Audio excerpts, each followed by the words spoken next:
Sir Senthil பாலாஜின்றவன் நல்லவனே கிடையாது sir. இவங்களெல்லாம் அரசியலை விட்டு இல்லை, தமிழ்நாட்டை விட்டு அப்புறப்படுத்தணும். நிரந்தரமாக சிறையில் இருக்க வேண்டிய ஆள் இவங்கெல்லாம். தமிழ்நாட்டுக்கு கேடு.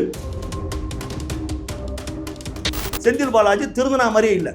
இந்த செந்தில் பாலாஜி இந்த மாதிரி இந்த எம்எல்ஏக்கள் கட்டலாம் 35 கோடி 40 கோடி பேரம் பேசினுக்கிறாரு, பேரம் படிஞ்சிடும், எப்படியும் 10-15 பேர் இவங்க தூக்கிடுவாங்க அப்படின்ற நம்பிக்கையில தான் ஸ்டாலின் 6 மாதத்தில் தேர்தல் வரும்னு சொல்லிக்கிறார்.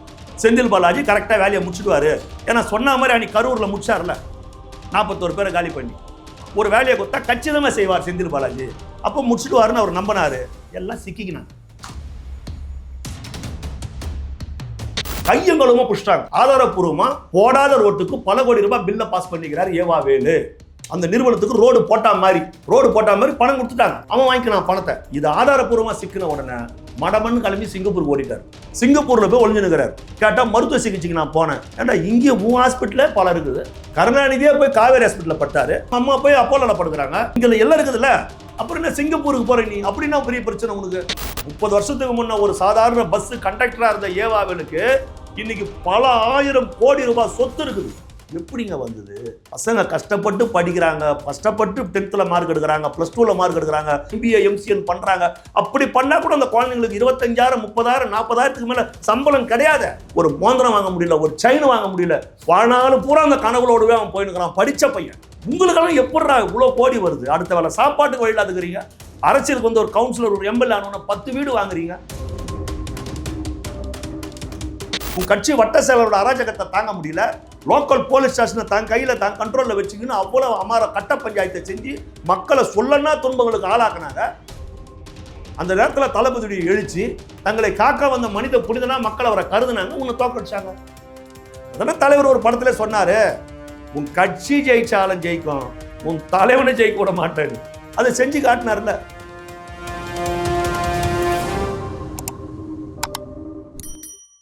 ஒவ்வொரு மாதமும் 5 மில்லியனுக்கு அதிகமான பார்வையாளர்களை சென்று சேரும் எங்களது சேனலில் உங்களையோ அல்லது உங்களது நிறுவனத்தையோ விளம்பரப்படுத்த வேண்டுமா? தொடர்புக்கு 9345835571. இதே மாதிரி பேசுகிறப்ப 2 அமைச்சர்களை பற்றி கோட் பண்ணி பேசியிருக்கிறத பார்க்க வந்து முடிஞ்சது. ஒன்று ஏவா வேலு அவர்கள், அந்த சிங்கப்பூரில் ட்ரீட்மெண்ட். அவர் பாருங்க, ஏவா வேலு பாருங்க, போடாத ரோட்டுக்கு பில்லு பாஸ் பண்ணிக்கிறார். கரூர் ரோடே போடலை, தமிழ்நாடு பூரா இன்னும் எடுக்கணும் சார். ஒரு பானை சோத்துக்கு ஒரு சோறு தான் பதம். தமிழ்நாடு பூரா இன்னும் எடுக்கணும். ரோடே போடலை, போடாத ரோட்டுக்கு பல கோடி ரூபாய் பில்லை பாஸ் பண்ணியிருக்கிறிய. அப்புறம் அந்த ரோடு பழுதாகி போச்சுன்னு சொல்லிட்டு அதை ரிப்பேர் பண்ணுறதுக்கு ஒரு பில்லு, வெட்டாத கிணறுக்கு பில்லு, அப்புறம் அந்த கிணறு துத்து போச்சுன்னு சொல்லிட்டு திரும்ப தூர் வாரத்துக்கு ஒரு பில்லு. இன்னும் திருட்டு வேலை பண்ணியிருக்கிறாங்க பாருங்க. இதை வந்து கையங்களுமா புஷ்டாங்க. ஆதாரப்பூர்வமா போடாத ரோட்டுக்கு பல கோடி ரூபாய் பில்லை பாஸ் பண்ணிக்கிறார் ஏவா வேலு. அந்த நிறுவனத்துக்கு ரோடு போட்டா மாதிரி பணம் கொடுத்துட்டாங்க.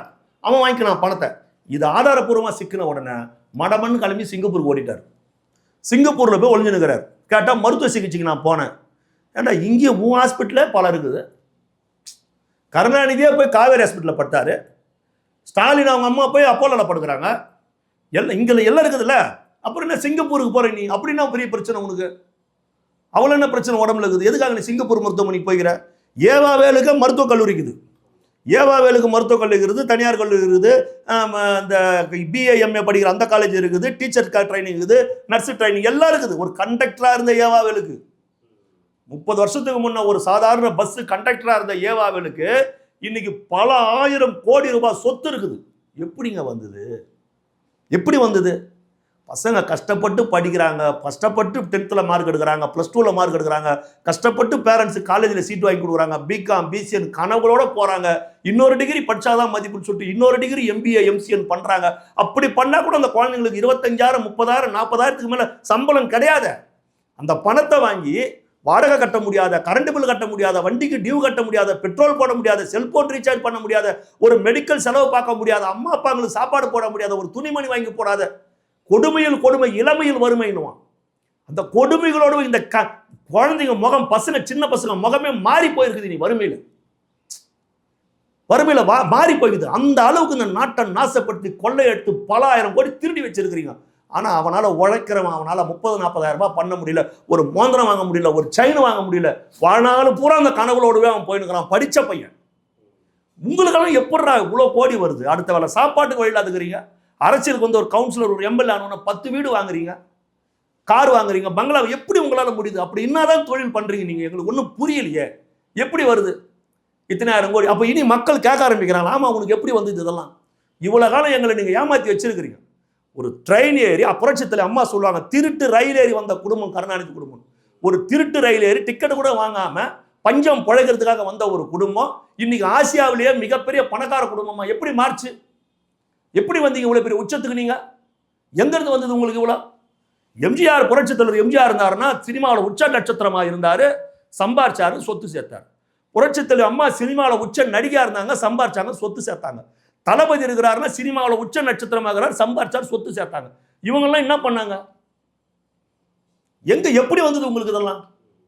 உதயநிதி இதெல்லாம் பெரிய நடிகரா, சூப்பர் ஸ்டார் அவர் உதயநிதி? ஒரு கல் ஒரு கண்ணாடி அது இது என்னவோ சொல்றாங்களா, அதெல்லாம் ஆஹா ஓகன்னு ஓடிச்சா சொல்லுங்க. அப்புறம் எப்படி அவங்க குடும்ப சொத்தை எடுத்து நாட்டுடைமையாக்கணும்? தமிழ்நாட்டுடைய ஒட்டுமொத்த கடன் அடைச்சிடலாம், கடன் அடைச்சிடலாம். அவ்வளோ கோடி சொத்து. இந்த ஏவாவேலு போய் சிங்கப்பூரில் உட்காந்துக்குன்னு அங்கேருந்தே கோர்ட்டில், நம்ம நாட்டில் தான் சட்டம்னு ஒன்று இருக்குது இல்லை, அங்கேருந்தே கோர்ட்டில் வச்சு லுக் அவுட் நோட்டீஸ் எல்லாம் கேன்சல் பண்ணிக்கின்னு இன்னொரு வரல, வந்து ஆஜராகலை. அவரு ஒரு பக்கம், செந்தில் பாலாஜி அவர் தம்பியும் இந்த கவர்மெண்ட்டை கவுக்கிறதுக்கு இல்லாததெல்லாம் சதி வேலைலாம் செஞ்சு ஊத்தங்கரை எம்எல்ஏ கிட்ட 35 கோடி ரூபாய் ரேட்டு பேசி அவர்கிட்ட ஆதாரபூர்வமாக ஆடியோ மூலமாக சிக்கியிருக்கிறாங்க. இப்போ விசாரணைக்கு ஒத்துழைக்கணும்னு கோர்ட்டு சொல்லியிருக்குது. திருவல்லிக்கணி காவல் நிலையத்தில் கையெழுத்து போடணும்னு சொல்லிக்கிறாங்க. இன்னும் வந்து அவங்க கையெழுத்து போடலை. இன்னைக்கு போடுவாங்கன்னு எதிர்பார்க்குறாங்க. இன்னும் கையெழுத்து போடலை. செந்தில் பாலாஜி திருந்தினா மாதிரியே இல்லை. இந்த செந்தில் பாலாஜி இந்த மாதிரி இந்த எம்எல்ஏக்கள் கிட்டலாம் 35 கோடி 40 கோடி பேரம் பேசினுக்கிறாரு, பேரம் படிஞ்சிடும், எப்படியும் 10-15 பேர் இவங்க தூக்கிடுவாங்க அப்படின்ற நம்பிக்கையில தான் ஸ்டாலின் 6 மாதத்துல தேர்தல் வரும்னு சொல்லிக்கிறார். இந்த ஆட்சி 6 மாதம் கூட நீடிக்காது அப்படின்னு அவர் இந்த தேர்தலில் தான் சொல்லியிருக்கிறார். செந்தில் பாலாஜி கரெக்டாக வேலையை முடிச்சுடுவாரு. ஏன்னா சொன்ன மாதிரி அன்னைக்கு கரூரில் முடிச்சார்ல, 41 பேரை காலி பண்ணி ஒரு வேலையை கொடுத்தா கச்சிதமாக செய்வார் செந்தில் பாலாஜி. அப்போ முடிச்சுடுவாருன்னு அவர் நம்பினாரு. எல்லாம் சிக்கிக்கினாங்க. இப்போ மாட்டின்னு முழிக்கிறாங்க.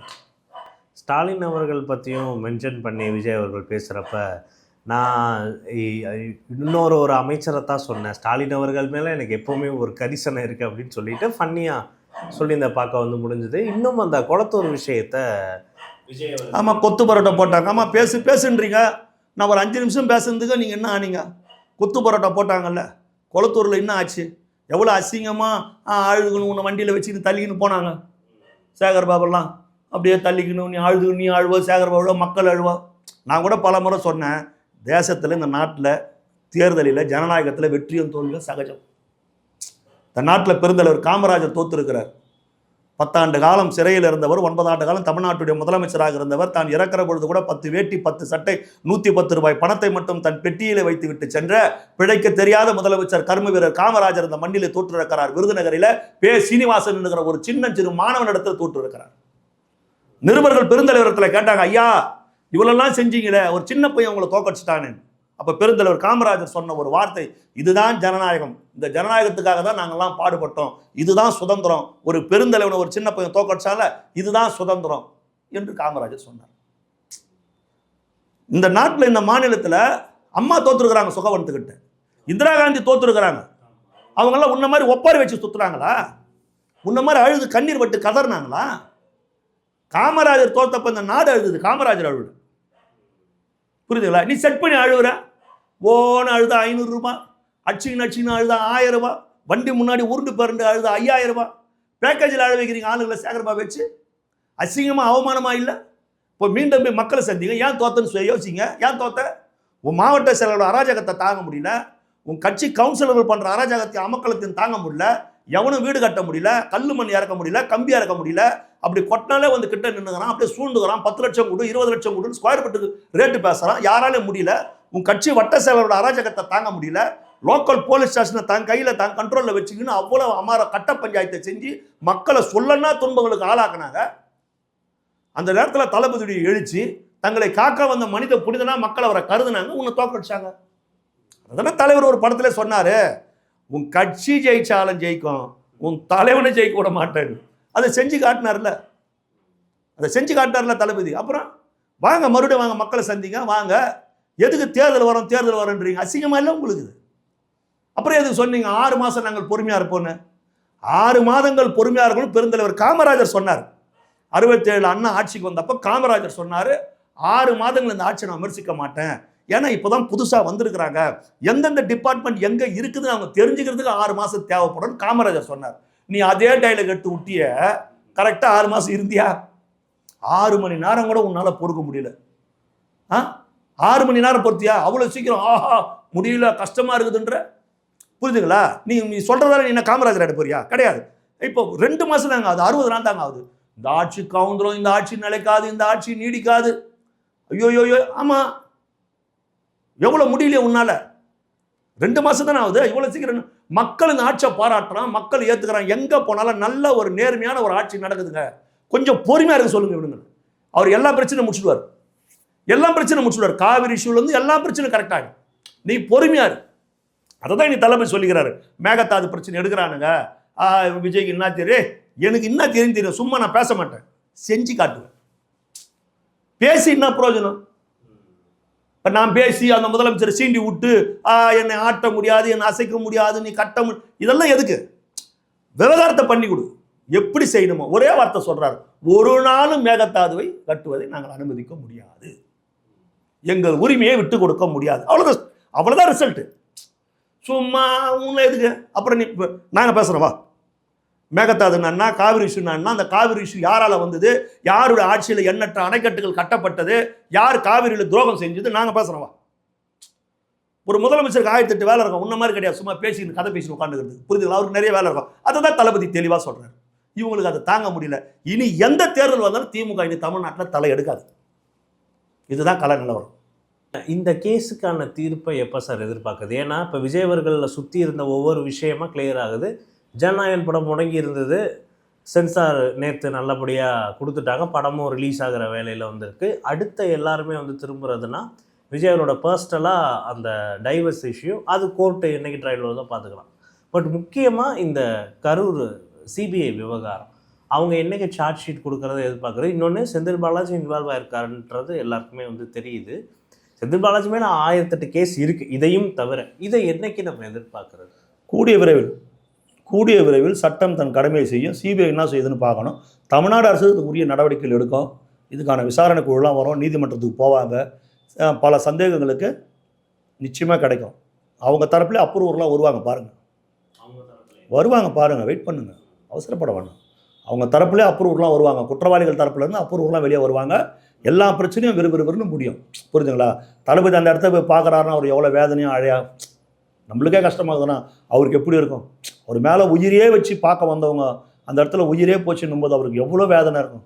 இன்றைக்கி உண்மையிலே எல்லாருக்குமே ஒரு உணர்வாக, ஒரு உணர்ச்சி பிழம்பா, ஒரு ரொம்ப மனசே ஒரு மாதிரியாக இருக்குது. அந்த 41 பேர் நினைவு தான் வருது நம்மளுக்கு பார்க்கும்போது. டிவியில் அவங்க ஃபோட்டோலாம் காட்டி பார்க்கும்போது வேதனையாக இருக்குது.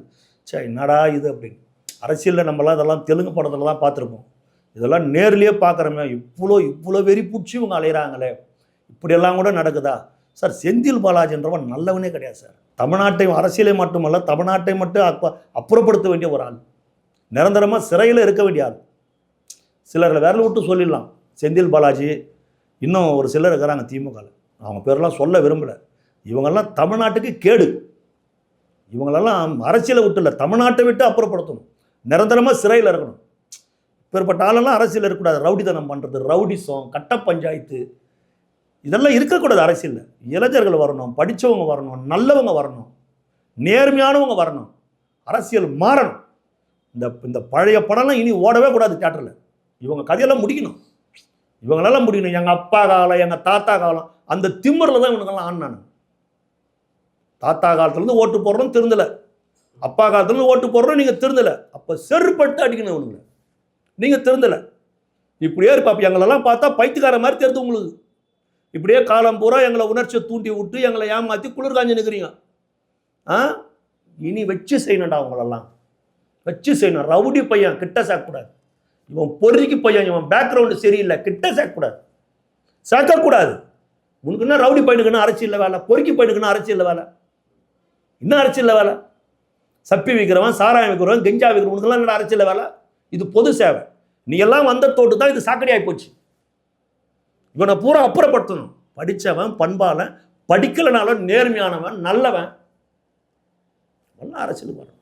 உங்களோட நேரத்துக்கு ரொம்ப நன்றி சார். மீண்டும் இதே மாதிரியான ஒரு வீடியோவில் நம்ம சந்திக்கலாம். தேங்க்யூ.